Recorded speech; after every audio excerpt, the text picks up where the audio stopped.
me présente, je suis docteur Amonkou Cynthia, pharmacienne au service de la LNME et de la politique des laboratoires. Et j'ai pour sous-directeur docteur Diomondé Adama, que je salue et qui est présent à l'occasion de cette vidéoconférence, sous-directeur chargé de la réglementation pharmaceutique. Et nous avons la chance d'avoir avec nous également docteur Ako, pharmacienne également. Et donc, nous sommes 3 aujourd'hui et nous espérons avoir vraiment un échange convivial et interactif fructueux.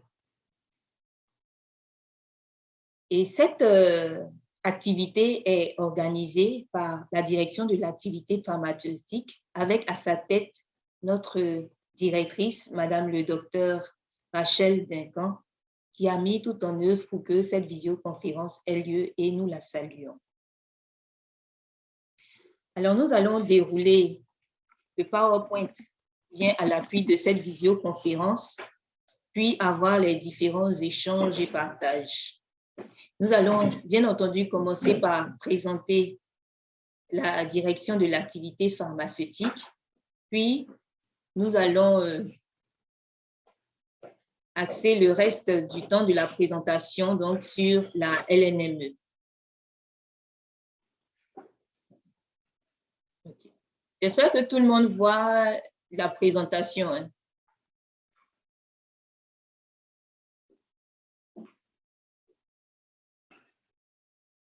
C'est bon? Tout le monde voit la présentation, j'espère. Alors, en guise de présentation succincte de la direction de l'activité pharmaceutique, DAP, elle est une direction centrale du ministère chargé de la santé, de l'hygiène publique et de la couverture maladie universelle. Elle a été créée par arrêté 220 d'octobre 2020. On va le dire en modification de l'arrêté qui créait la direction de la pharmacie du médicament et des laboratoires, donc avec de nouvelles missions et, comme vous l'avez vu, une nouvelle dénomination. La DAP est constituée d'une direction, comme nous l'avons dit, avec à sa tête Madame le docteur Rachel Duncan, et 4 sous-directions techniques, la sous-direction chargée de la coordination de la politique pharmaceutique nationale, celle chargée de la recherche, des études et de la formation, la sous-direction chargée de la réglementation pharmaceutique et celle chargée de la coordination des approvisionnements des produits de santé. Et nous avons également 3 services techniques. La direction d'activité pharmaceutique a pour mission générale d'élaborer des projets de tests législatifs et réglementaires sur le secteur pharmaceutique, d'assurer le suivi de ces tests, donc notamment ceux proposés par l'AIRP au niveau du ministère, et également de suivre tout ce qui est chaîne d'approvisionnement en médicaments et d'élaborer la liste nationale des médicaments essentiels et du matériel biomédical. Alors, le service qui est chargé de la LNME est le service de la réglementation pharmaceutique, comme nous l'avons dit, qui est logé au sein de la sous-direction chargée de la réglementation pharmaceutique. Et il y a un second service qui est le service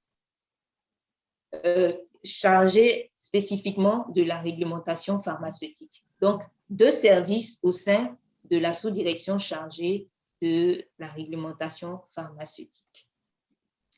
Pour en venir à ce qui nous réunit aujourd'hui,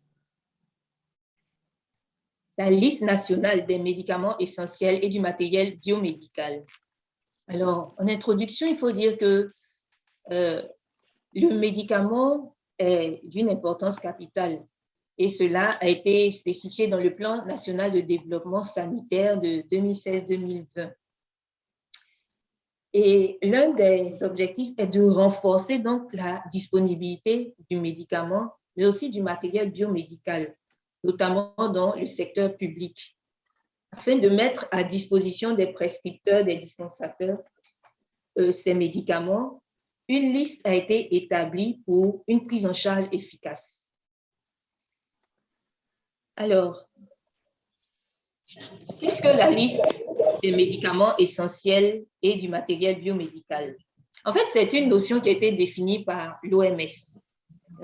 Et quand on dit médicaments essentiels, il s'agit de ceux qui ont été identifiés comme satisfaisant aux besoins prioritaires de la population en matière de santé.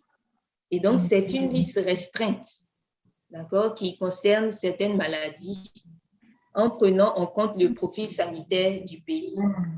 Et la LNME est un élément essentiel dans toute politique pharmaceutique nationale. Donc, à ce jour, il y a plus de 150 pays au monde sur les 193, 195 qu'on compte qui ont maintenant une LNME. Tout pays qui se respecte en a. Alors, pour établir donc cette liste restreinte, il y a donc des critères de sélection.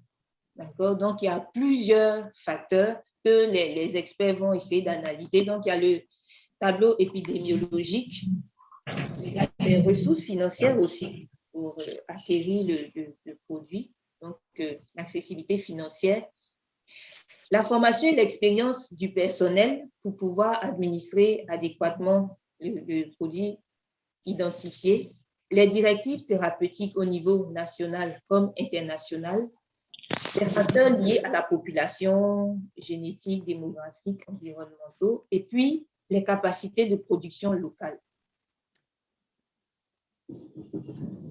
Alors, trois principaux critères finalement, c'est l'intérêt de santé publique, l'efficacité, innocuité et qualité, et puis le rapport coût-efficacité par rapport à d'autres médicaments. Toujours concernant les critères de sélection, le choix va se faire en faveur d'un médicament. Donc, nous le savons, c'est des listes qui portent sur les DCI, pas des noms de spécialité. D'accord? Et le rapport coût-efficacité, c'est un point important dans le choix des médicaments à l'intérieur d'une même catégorie. Par exemple, si on prend des anti-allergiques, vraiment le coût-efficacité sera un élément important, voilà, que les experts vont prendre en compte. Alors, pour comparer deux ou plusieurs médicaments équivalents, donc, on revient toujours sur l'efficacité. Les experts vont échanger entre eux l'innocuité en fonction de ce qu'ils ont observé, d'accord, au cours de leur clinique et tout.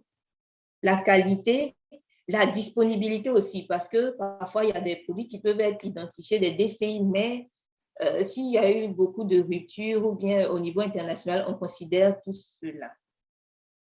Et éventuellement, le coût unitaire et total pour le traitement, puisque n'oublions pas, on parle d'accessibilité aussi financière pour les populations.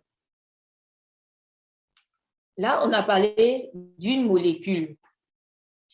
Et lorsqu'il y a combinaison de principes actifs, alors les combinaisons admissibles sur la liste doivent présenter un avantage démontré, d'accord, si on les administre séparément également. Et donc, l'intérêt ici pour les combinaisons, les critères ici, ça sera rechercher l'efficacité thérapeutique, la sécurité et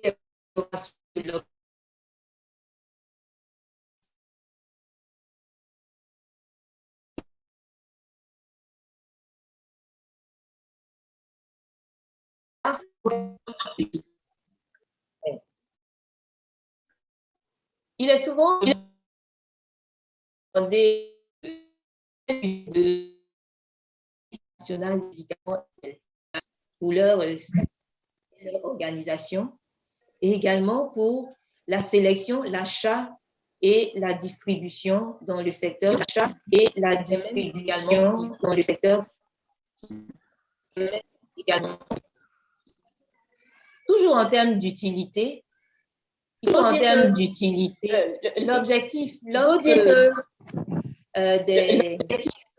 des organisations humanitaires décident d'organiser des dons de médicaments, elles devraient le faire à l'appui de la liste nationale, donc des médicaments dits prioritaires. D'accord? Également, la production locale de médicaments devrait également viser ces médicaments qui couvrent les besoins prioritaires en santé. Et lorsqu'il y a également des enquêtes sur la disponibilité des prix, en général, les organisations qui ont financé donc, ces projets de suivi, donc de surveillance de la disponibilité, prennent en général en compte les médicaments, les médicaments et matériels biomédicaux qui figurent au niveau de la liste nationale des médicaments. Et c'est le même cas pour les études de médicaments. Concernant les caractéristiques et le contenu de la liste, alors, la LNME est donnée par arrêté ministériel.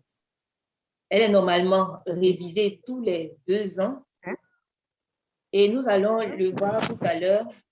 Elle comporte en annexe de l'arrêté une liste dite principale et une liste complémentaire. La liste principale, qu'est-ce que c'est? La liste principale, en fait, c'est une liste, on va dire, dite obligatoire. Obligatoire, pourquoi? Parce qu'elle recense les médicaments qui couvrent les besoins minimaux du système de santé. Et donc, tous les produits qui figurent sur la liste dite principale là doivent être disponibles au niveau de la centrale d'achat. Voilà. Et donc, c'est pourquoi on l'appelle liste principale. Donc, ces médicaments, ils sont listés selon les critères généraux que nous avons évoqués plus haut, l'efficacité, l'innocuité et puis le rapport coût-efficacité. Tandis que la liste complémentaire, c'est vraiment on dit une liste à la demande. D'accord? Donc, ce sont des produits dont certains cliniciens, prescripteurs en tout cas, ont présenté un intérêt, voilà, mais qui ne seront pas forcément disponibles à tout moment au niveau de la centrale d'achat. Il faudra qu'ils émettent le besoin. C'est pourquoi on parle de liste à la demande. Voilà. Et il peut s'agir de produits comme des produits de diagnostic, pour des produits pour des soins médicaux spécialisés, destinés à une formation spécialisée. Voilà. Il peut s'agir également de médicaments dont le coût est vraiment plus élevé que la moyenne, mais toutefois qui présente un rapport coût-efficacité satisfaisant. Vous savez qu'il y a certaines affections pour lesquelles la seule boîte coûte excessivement cher pour l'ivoirien moyen. D'accord? Et donc, c'est ces genres de produits qui vont figurer sur la liste complémentaire. En termes de contenu,